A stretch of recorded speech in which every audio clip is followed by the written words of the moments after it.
आदर जय जिनेन्द्र कौशल्या के राम भाग 21 में आप सभी का स्वागत है। आज हम चर्चा करने वाले हैं कि रावण जो है वो अहिंसा की रक्षा कर रहे हैं और लोगों पर भी अपना आधिपत्य स्थापित कर रहे हैं और स्थापित करते करते वह इंद्र के शासन के समीप आ पहुंचते हैं।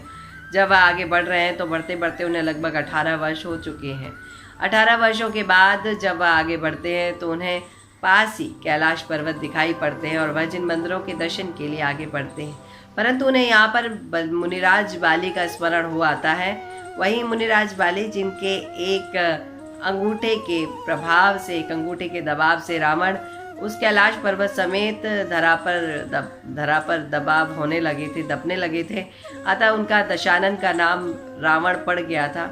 अतः इस सभी बात की जानकारी, इस सभी बात को याद करते हुए वह वापस बड़े संभल कर जिन मंदिरों के दर्शन करते हैं। दर्शन करने के बाद जब वह वापस आते हैं तब तक यह खबर दुर्लभपुर के नगर के नलकुवर के लोकपाल को, जो कि इंद्र के लोकपाल हैं, वही इंद्र जिन्होंने ऐरावत हाथी रख रखा है, जो कि मनुष्य योनि में है परंतु अपने आप को देव स्वरूप समझते हैं, लोकपालों की नियुक्ति की हुई है, उन तक यह खबर पहुंच जाती है। तो नलकुवर जो है वह इंद्र तक खबर भेजते हैं बड़े भयभीत होकर। इंद्र जो हैं वो इस समय पांडुवन के जिन मंदिरों के दर्शन के लिए गए हुए हैं। अभी जब इंद्र तक खबर पहुंची तो इंद्र कहते हैं, नलकुवर जी आप स्वयं अमोघ शस्त्रों के विजेता है, अमोघ शस्त्रों के ज्ञाता है। जब तक मैं नहीं लौटता हूँ तब तक आप रावण को संभालिए। इस बात को सुनकर नलकुवर अपने नगर के चारों ओर एक कोट का निर्माण कर देते हैं, एक अदृश्य कोट का निर्माण कर देते हैं। अब अभी वापस जब नलकुवर अपने नगर की रक्षा के लिए कोट का निर्माण कर चुके हैं, तभी रावण अपने सेनापति को कहते हैं, प्रहस्त को कहते हैं कि जाओ वहाँ से दंड वसूल करके लाओ। जैसे ही प्रहस्त नगर के पास पहुँचते हैं, उन्हें घटना की जानकारी होती है। यह बात वह जाकर रावण को बता देते हैं। यहीं पर राजमहल के अंदर कुछ और घटित हो रहा है। नलकुवर की जो रानी है उपरंभा, वह रानी पहले से ही अनुरक्त है रावण के लिए और वह अपनी अनुरक्ति को रावण तक पहुँचाने के लिए कई सारे प्रयास करती हैं। और जब वह सब जानती हैं कि रावण उनके समीप है तो वह इस बात के लिए तो अत्यंत विचलित हो जाती हैं और अपनी विचित्र माला नाम की दूती से कहती हैं कि उन्हें रावण तक पहुंचा दिया जाए। रावण को जब यह ज्ञात होता है तो उनके मन में उनका मन अत्यंत खिन्न हो जाता है। इसका कारण है कि वह सदाचारों का पालन करते हैं। जी हाँ, रावण सदाचारी हैं, परंतु जब उपरंभा की इस बात को सुनते हैं तो वह खिन्न हो जाते हैं और वह खबर पहुंचाते हैं कि आपकी इस तरह की मांग को पूरा करने के लिए मैं अत्यंत दरिद्र हूँ।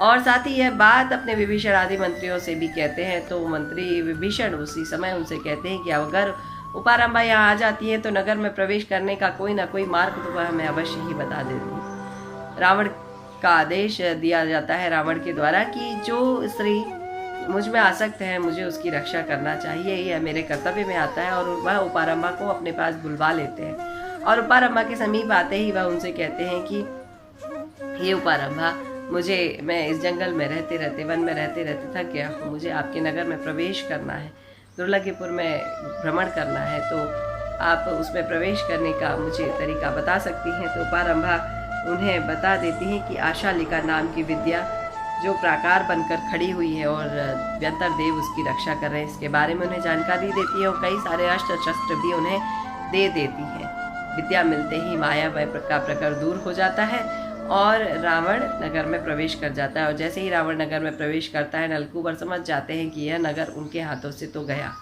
परंतु फिर भी युद्ध करते हैं और एक महायुद्ध के बाद विभीषण बड़े वेग के साथ उछलकर अपने रथ की धुरी छोड़ देते हैं और नलकुवर को जीवित पकड़ लेते हैं। तभी उनके लिए सुदर्शन नाम के चक्रधर को प्राप्त कर लेते हैं।